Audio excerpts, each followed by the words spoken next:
సంధ్యా theatre వద్ద చోటు చేసుకున్న ఘటనకు సంబంధించి బాధిత కుటుంబాన్ని సినిమా వాళ్లు పరామర్శించట్లేదంటూ విమర్శలు వస్తున్నాయి. దానిపై నటుడు జగపతి బాబు స్పందించారు. ఈ మేరకు సోషల్ మీడియాలో వీడియో విడుదల చేశారు. సినిమా షూటింగ్ ముగించుకుని ఊరి నుంచి రాగానే బాధిత కుటుంబాన్ని పరామర్శించేందుకు హాస్పిటల్కు వెళ్లాలని తెలిపారు. అందరి ఆశీస్సులతో త్వరగానే కోలుకుంటాడని వారికి భరోసా ఇచ్చినట్లు జగపతి బాబు తెలిపారు. షూటింగ్ నుంచి ఊరు నుంచి రాగానే వెంటనే హాస్పిటల్కి వెళ్ళాను. అల్లు అర్జున్ ఈ ఇన్సిడెంట్ లో, అన్ఫార్చునేట్ ఇన్సిడెంట్ లో, ఈ యాక్సిడెంట్ లో ఎఫెక్ట్ అయిన ఫ్యామిలీని చూడటానికి, ఫాదర్ ని, ఆ బాబు సిస్టర్ ని పలకరించాలని అనిపించింది, చూడాలనిపించింది. హ్యుమానిటేరియన్ గ్రౌండ్స్ మీద వెళ్ళాను. పాజిటివ్ గా ఉంది.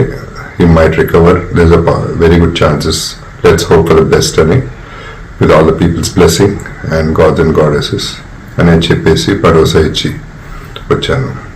I wanted to go and అందరికంటే ఎక్కువ ఎఫెక్ట్ అయింది ఆ ఫ్యామిలీ కాబట్టి ఆ ఫ్యామిలీకి సపోర్ట్ ఇద్దాం అనే మై ఎక్స్టెంట్ సపోర్ట్. పబ్లిసిటీ చేయలేదు కాబట్టి, ఎవరికి తెలియలేదు కాబట్టి ఈ మాట వచ్చింది. అది ఐ జస్ట్ క్లారిఫైడ్ ఇట్.